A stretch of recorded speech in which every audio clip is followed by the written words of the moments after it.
नमस्कार, मैं हूं आपके साथ अंकिता और आइए अब खबरें देखते हैं विस्तार से। पुलवामा आतंकी हमले के बाद से ही भारत और पाकिस्तान के बीच तनाव बना हुआ है। इस बीच सूत्रों की माने तो भारतीय वायुसेना ने एलओसी पार कर पीओके में घुसकर जैश ए मोहम्मद के ठिकानों को तबाह कर दिया है। वायुसेना ने मंगलवार सुबह 3:30 बजे से स्ट्राइक की। इस ऑपरेशन में 12 मिराज लड़ाकू विमानों का इस्तेमाल किया गया।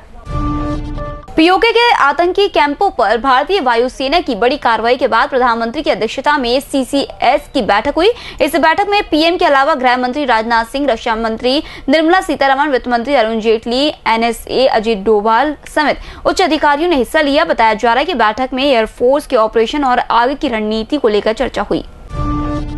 एलओसी के पार जाकर भारतीय वायुसेना ने जो बड़ी कार्रवाई की है उस पर कांग्रेस अध्यक्ष राहुल गांधी का भी बयान आया है। राहुल गांधी ने ट्वीट कर इंडियन एयरफोर्स के पायलटों को सलाम किया है। उन्होंने अपने ट्वीट में लिखा है कि मैं भारतीय वायुसेना के पायलटों को सैल्यूट करता हूं।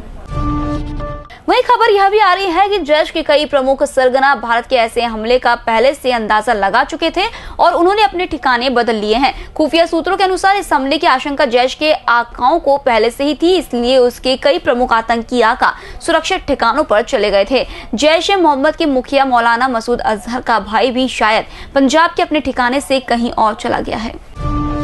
भारतीय एयरफोर्स ने एलओसी को क्रॉस करके जैश ए मोहम्मद के कई ट्रेनिंग कैंप को तबाह कर दिया है। पाकिस्तानी सेना के प्रवक्ता मेजर जनरल आसिफ गफूर ने भी ट्वीट कर भारतीय एयरफोर्स के एलओसी क्रॉस करने की बात कबूल की है। हालांकि पाकिस्तान ने तबाही पर चुप्पी साध ली है।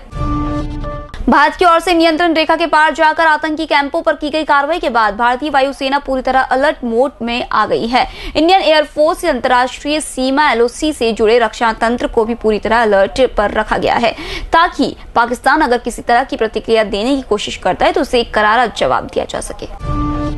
सुप्रीम कोर्ट में चीफ जस्टिस सहित 5 जजों की संवैधानिक बेंच आज अयोध्या मामले पर सुनवाई करेगी। पिछली सुनवाई में सुप्रीम कोर्ट ने कोर्ट की रजिस्ट्री को आदेश दिया कि वह देखे कि अयोध्या केस से जुड़े सभी दस्तावेज और सभी फाइलें आदि का अंग्रेजी में सही तरीके से अनुवाद हो गया है या नहीं, और फिर वह इसकी जानकारी कोर्ट को दे ताकि अदालत सुनवाई शुरू कर सके।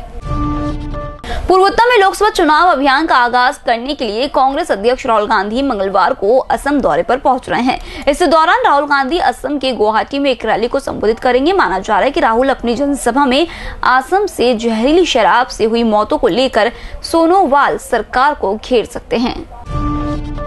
भारतीय वायुसेना द्वारा मंगलवार सुबह पाक अधिकृत कश्मीर में हवाई हमले कर आतंकी संगठन जैश ए मोहम्मद के प्रमुख ठिकानों को तबाह किए जाने के बाद पाकिस्तान में इमरजेंसी मीटिंग बुलाई गई है।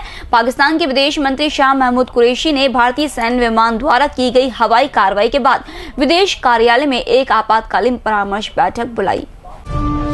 उत्तर कोरिया के शीर्ष नेता किम जोंग उन को लेकर वियतनाम आ रही एक रेलगाड़ी सोमवार को चीनी शहर चांगशा से गुजर चुकी है और उसके मंगलवार को पहुंचने की उम्मीद है, जहां वे अपने आधिकारिक दौरे के बाद अमेरिका के राष्ट्रपति डोनाल्ड ट्रंप से दूसरी शिखर वार्ता के लिए मुलाकात करेंगे।